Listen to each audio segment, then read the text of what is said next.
starring Jack Benny with Barry Livingston, Phil Harris, Rochester, Dennis Day, and yours truly, Don Wilson.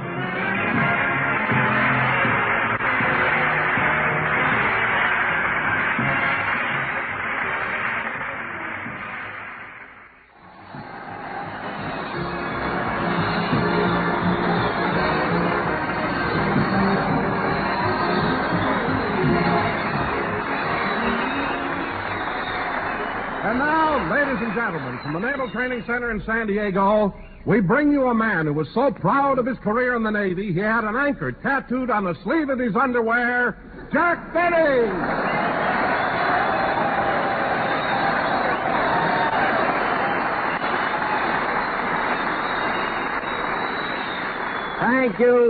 Thank you. Hello again, this is Jack Benny talking. And, Don, you can joke about my career in the Navy if you want to, but I was a great seaman. In fact, I was the only sailor aboard who could be depended upon to batten down the hatches. I remember Wait a minute, Jack. Huh? You mean you battened down the hatches?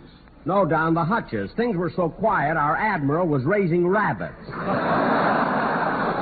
He had hundreds of them.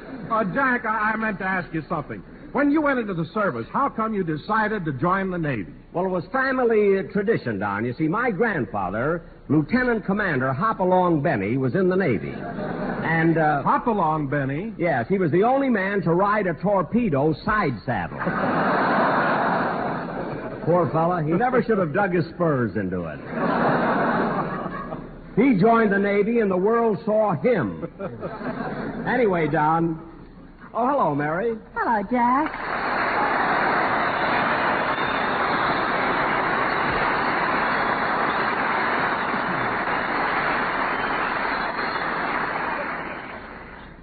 Oh, boy. Am I winded. Mary, what's the matter with you? Why are you so out of breath? Well, I just came over here from the Navy Exchange. The Navy Exchange? Well, that's just a short walk from here. I know, but it's a fast run with 150 sailors chasing it.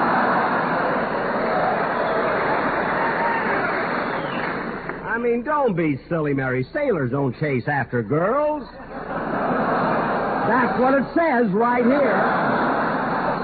Sailors don't chase after girls. They don't, eh? No. Tin squins are large butterfly nets, part of their equipment. Look, Mary, you got nothing to worry about. The boys here are a nice bunch of fellas. Oh, I know they are, Jack, and did you notice how young they all are? Yes, but then when I was in the Navy, I was young. So was the Navy. All right. Anyway, Mary, you should have been here a few minutes ago. I was telling Don about my career as a sailor during the First World War. Some career. What? You joined the Navy, went to sleep, fell out of your hammock, bumped your head, and when you came to, the war was over. Oh, yeah? If all I did in the Navy was bump my head, why did they give me that ribbon? That was a Band-Aid, and you know it. Look, Mary, you know it and I know it, but you have to tell everybody? I mean, why can't you just once... Come in? Mr. Benny? Yes? I'm Chief Petty Officer Jones. Oh, how do you do? My job is to see that you're well taken care of during your visit here. Now, is there anything special you would like for dinner? Well, let me see. Could you hurry it up, Mr. Benny? I've got to go around and ask all the sailors what they'd like to eat.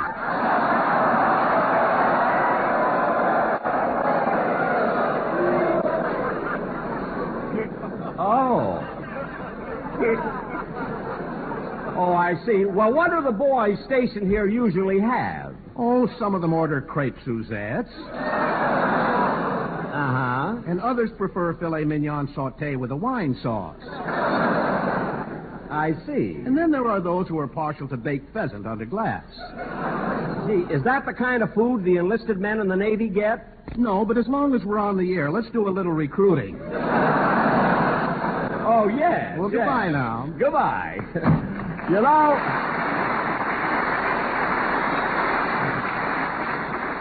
know, Mary, this fella has the right idea. Well, Jack, I had lunch at the mess hall today, and the food is excellent. I know.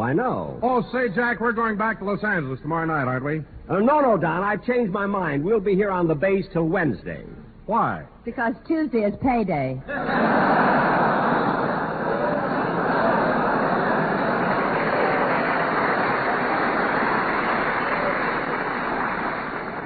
Well, look, what's the sailor's payday got to do with Jack? He's got a jukebox and a keg of draft beer in the back of his car. Mary. He flips the light place over and it says Benny's Canteen. Well, you're a fine one to talk. You're getting 10 cents a dance. So don't be so... Oh, hello, Dennis. Hello, Mr. Benny. Hello, everybody.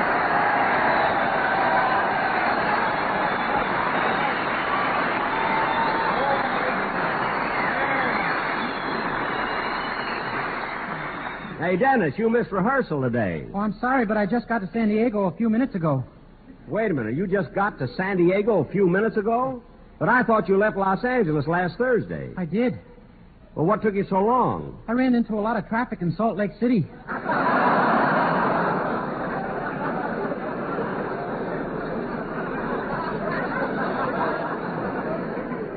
Salt Lake City? Dennis, why in the world would you go from Los Angeles... Mary, take my advice. Don't ask her. Just drop the subject. But, Jack, maybe he had very important business in Salt Lake City. Huh? Or maybe a relative was sick or something. Yeah, I never thought of that. Dennis, when you were coming down to San Diego, why did you come by way of Salt Lake City? I wanted to avoid the traffic lights in Laguna Beach. Mary, you made me ask him. Dennis, you better sing your song. I'll say you better. Avoid the traffic lights in Laguna Beach. That's the silliest thing I've ever heard.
That was I Hear a Rhapsody sung by Dennis Day. And, Dennis, I want to tell you that regardless of the silly things you do, I must say you have one of the finest voices in radio. Gee, I hope my mother heard you say that. Why? She thinks you're a louse.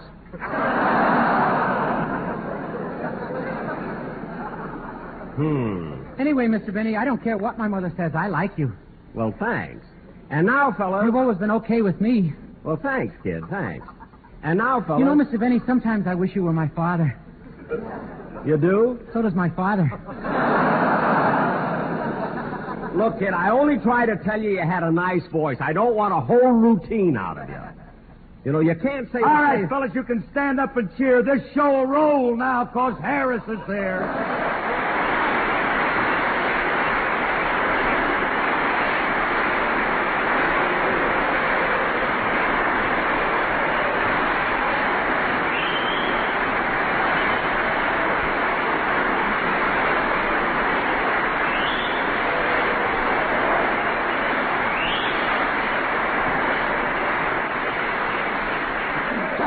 Say, Phil, you really got a reception on that entrance. Yeah, would you believe it, Jackson? The last time I made an entrance like that, the people just sat there and stared at me.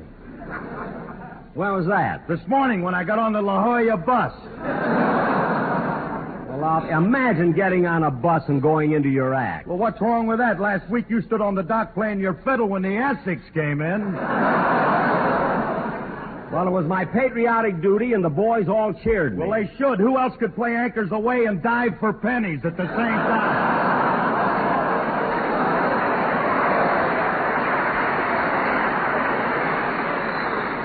Oh, Phil, stop exaggerating. He's not exaggerating. I saw you swinging around in the water. Then why didn't you speak to me? With those bifocals, I thought you were a halibut.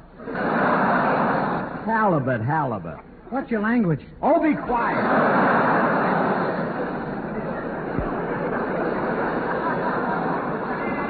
You know, Phil, you'd be much better off if you didn't pay so much attention to me and devoted more time to the boys in your band. There you go in my band again. Certainly, we came down here to play the Naval Training Center. At least your boys could look decent. Now, wait a minute, Jackson. They can't afford to buy new clothes. Well, at least swab them down. Swab them down. Look at Remley sitting there. Hold it. Just hold it a minute, Jackson. Don't say nothing about Remley. Today of all days. Why not? Well, yesterday, Frankie's favorite uncle died. Oh, that's too bad. Was it unexpected? No, the judge told him exactly when it was going to happen.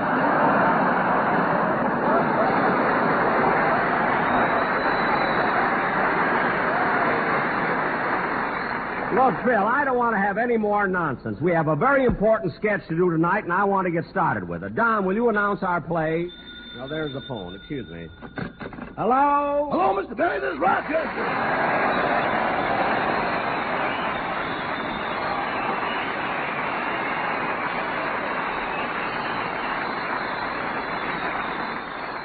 Oh, hello, Rochester. What did you call me for? Well, I'm over here in your room at the El Cortez Hotel, and I think you're in trouble with the manager.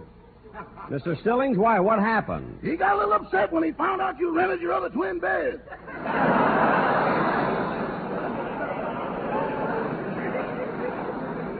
Oh. Then he got aggravated when he found out you were doing laundry in the bathtub. Gee. Then he got red in the face when he found out you were running highlight games in the hall. God. And when he found out you opened the geedunk bar in the kitchen, he went to pieces.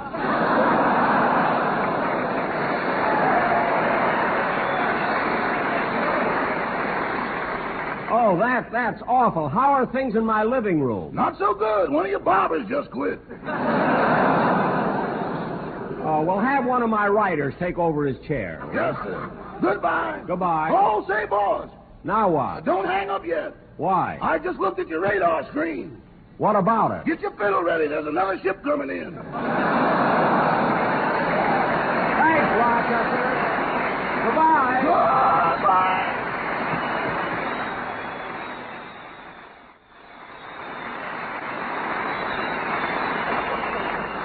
And now, ladies and gentlemen, for all the boys stationed here at the San Diego Naval Training Center, we're going to do a sketch. Set the scene, Don. Okay, Jack. Ladies and gentlemen, for the first time on any radio program, we're going to present a biography based on Jack Benny's actual experiences in the Navy during World War I. Music. In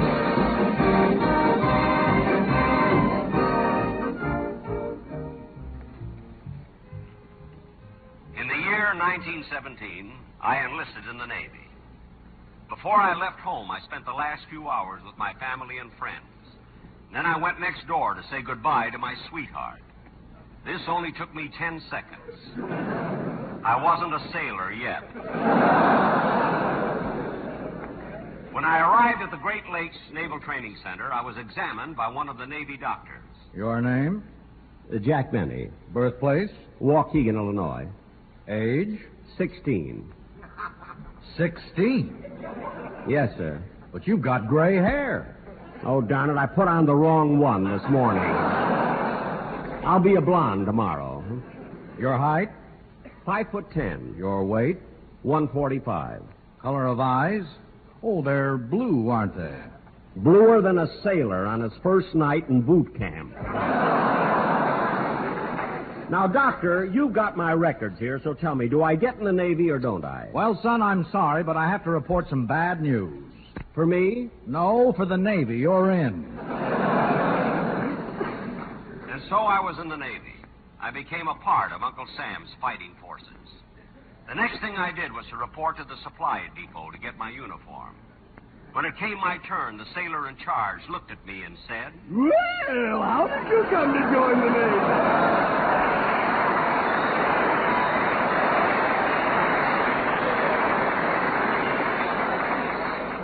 What did you say? I said, how did you come to join the Navy? Well, I've always been the adventurous type. I love to travel. I love travel, romance, foreign countries.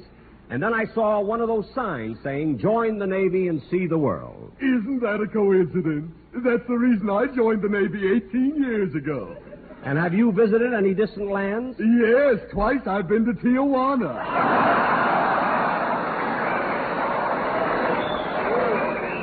Well, lucky you. Now, here's your uniform. Hey, just a second. You don't know my measurements. I take size 34, please. Really?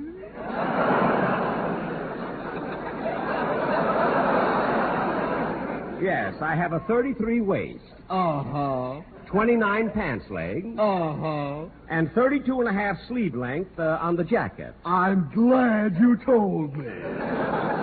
Would you like your uniform in any particular color? Well, yes. Would you happen to have something in blue?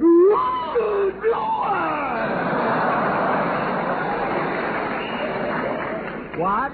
Now take this and keep moving. Wait a minute. Where do I put on my uniform? Right here as you're walking along. As I'm walking along, what about my old clothes? Just drop them. We have chambermaids who come along and pick them up. Oh. Come on, men. Change into your uniforms, all of you. There, I've almost got mine on. Good. Would you mind buttoning me up? That goes in front. I'm sorry.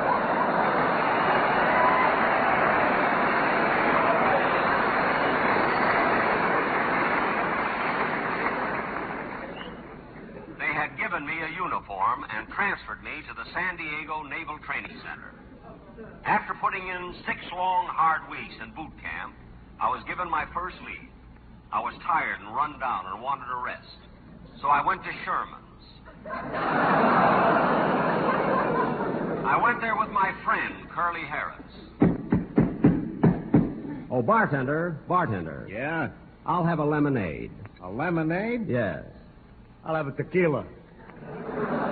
Say, Curly, that's a Mexican drink, isn't it? Yeah.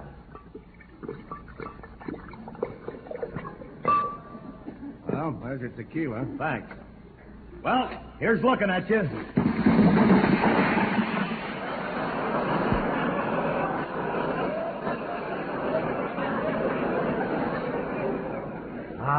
Smooth all the way down.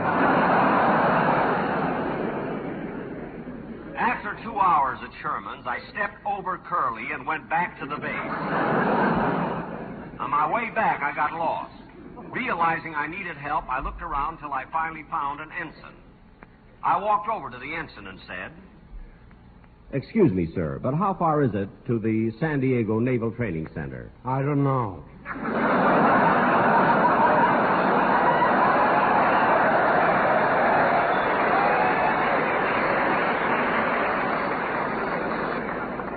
Well, am I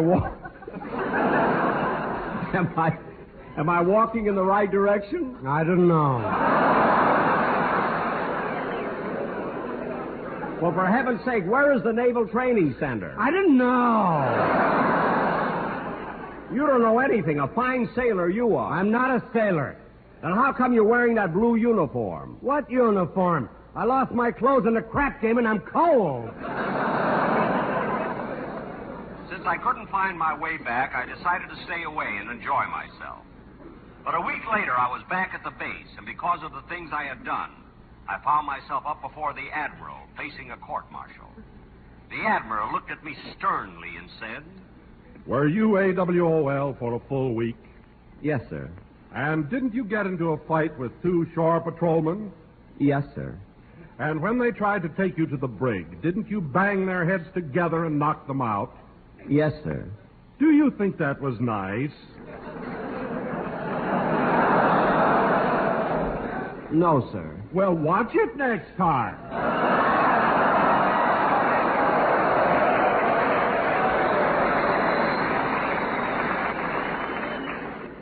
The Admiral let me go with no more punishment than a stern look. The next day I was walking down the street when all of a sudden a girl said to me, Oh, sailor, Yes? did you drop this handkerchief?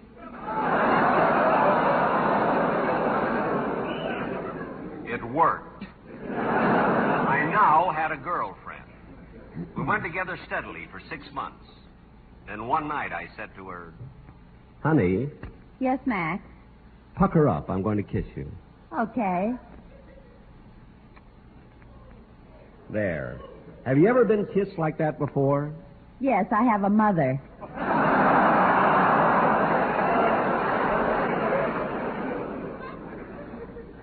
My romance with this beautiful girl was short-lived because 2 days later I completed my training and went aboard my ship. What a thrill as we prepared to sail. Finally, we sailed. We were underway for just 5 minutes when suddenly I began to feel terrible. I rushed to the doctor and said, Doctor, I feel terrible. I'm sick. My head is going around. I'm dizzy. My stomach is upset. I feel awful. Well, congratulations. Congratulations? Why? You're the first sailor who ever got seasick on the Coronado Ferry.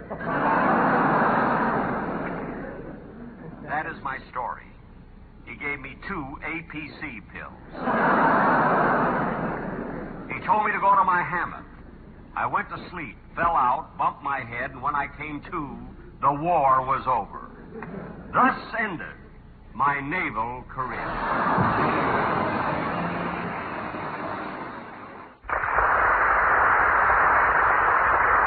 The Jack Benny program is written by Sam Perrin, Milt Josephsberg, George Balzer, John Tackerberry, and produced and transcribed by Hilliard Mark.